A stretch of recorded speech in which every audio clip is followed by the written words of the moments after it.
they just got lucky. Well, maybe luck is what breaks the code here as we draft for the very third game. We have ONiC on first pick with Blacklist on second. Immediately, we're seeing a couple of bans. Diggy, Estes, Valentina, Blacklist take Kadita as well as Kaja away. All right, so they don't opt for first pick this time around. Still, they claim the second pick, and this is interesting. I want to know if things are going to change, like you mentioned, but looking at the Kaja banned out. Still gonna give up the Franco. I think you ban 1-1 here. I mean, I kind of just want to ban the Franco, man. Because again, if luck is the factor here, then you know what? Don't take any chances. Yeah, they heard.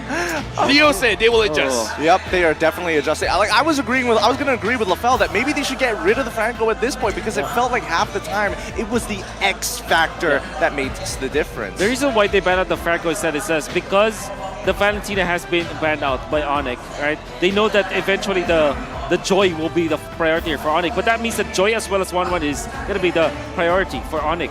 If ONiC picks up the 1-1, this is Blacklist being comfortable with the Joy. So that will be the answer. They want to get the Joy's second pick, that's why they banned out the Franco this time. But you did mention that the last time they needed that extra bit of damage to get through that Joy. The Valentina is already gone, so we're probably looking for a substitute later on. 1-1 gets locked in. Eterna, thoughts? It's risky. I always think that a 1-1 first pick is risky, but yeah. And I say this because there are a lot of counters towards it, right? Phoveus, Diggy, okay, Diggy's banned out. Even the Purify, a battle spell, can be the counter towards the 1-1. But we've seen these teams make it work. And in the hands of CW, like Mirko has mentioned before, it is a force to be reckoned with. So the question now is, what are Blacklist going to go for? Are they going to go for the Joy Novaria route here? Okay, Fredrin. Fredrin first. Fredrin's always been their prio pick early on that has gotten them so ahead in the early game. And even in game number 2, we saw the Fredrin really dictate the matchup because of the jungle clear of the CC. Now add the Joy into it, and it's a very, very threatening combo. It was a very quick shot, but I got to see Edward's face. He was cracking his knuckles after getting the Joy. You know Edward, you know the draft starting in. How does this feel for Blacklist? They are going to be activating him. Man, I was definitely going to say the Faramis as well as the Joy for the side of Blacklist. Faramis should have been a Blacklist, first pick perhaps, but that means that it opens up a lot for ONiC. The idea here is you take away the Faramis so that it will not be used against your 1-1. ONiC really designed this so well. And I think that Blacklist International will now be focusing on maybe getting the marksman now to match up against the 1-1. Wait, sorry, I have a follow-up question towards this Fredrin, right? Is this only played by Wise? So far, yeah. Yeah. So no flex? No.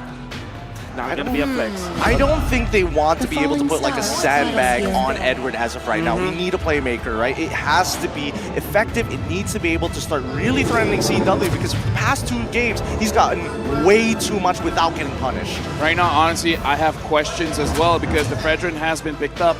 It's good to pick up the Akai to fight against the Fredrin so that you have, in my personal opinion, in terms of the Retribution battles, the Akai would win. And the thing is, the Diggy has been banned out. So for the first 3 picks here, ONiC, I don't know, man. I kind of feel like they're having the better draft. And also against the Joy. Remember, the Sakai is going to be very good up against the Joy with the heavy spin. The Joy, if Edward decides to just jump in a bit too aggressive, he can actually just be brought back to the team so easily, given over to Faramis, to 1-1 to burst. But now, you can really see what Blacklist are doing. Even ONiC, they're still going for the Leslie ban here. They know, and I especially know this because I got destroyed in lane by Baby Cakes on a Leslie on 1-1 once. Wow. Yeah, I met them. And Diablo, this guy, he picked Phoveus, so he's a nerd, but you know, he's cool, he's cool. Are we even considering the possibilities of other potential counter picks against this 1-1, or is that not even what we're looking at? We're straight away, bigger picture, we're forgetting about the laning as Blacklist. Yeah, you can't forget about the 1-1. You need to deal with it. I think you want to go for damage. I think Farsa is a good hero. It might be banned out by ONiC actually. So you go Farsa Novaria or Eve Novaria. The thing with Farsa is that it chunks down the shields from the Faramis and also makes it threatening for the 1-1 to position badly, and then you go for something like a damage dealing marksman as well. Like unfortunately Leslie has been banned, but maybe something where along the lines of a Beatrix or a Brody. Wow, wait.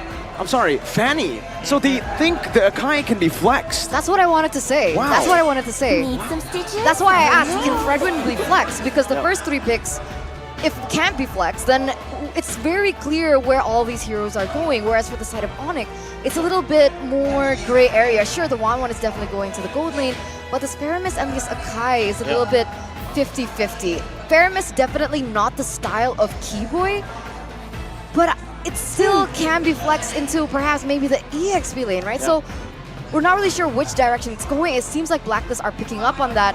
And ONiC now, they are going to go for the Melissa takeaway. Maybe forcing the Claude perhaps, which loses against the 1-1.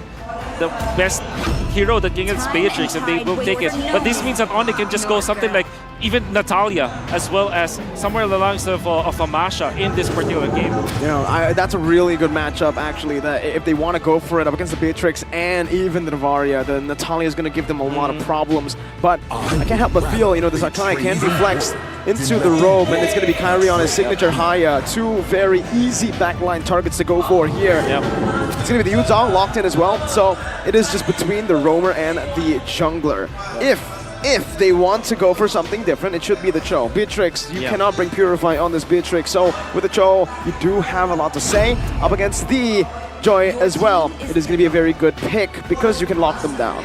Oh, there you go. You called it well done, and Miracle through and through. Their backline access, their team fights are great. They're able to kind of disengage from difficult spots. It's a play on the previous composition that we saw in game number 2 from ONiC so far. And it also gives them an answer to all these strategies perhaps from Blacklist right now, right? The Beatrix, the Novaria, the Joy, like you mentioned, but this last surprise pick is going to be very important.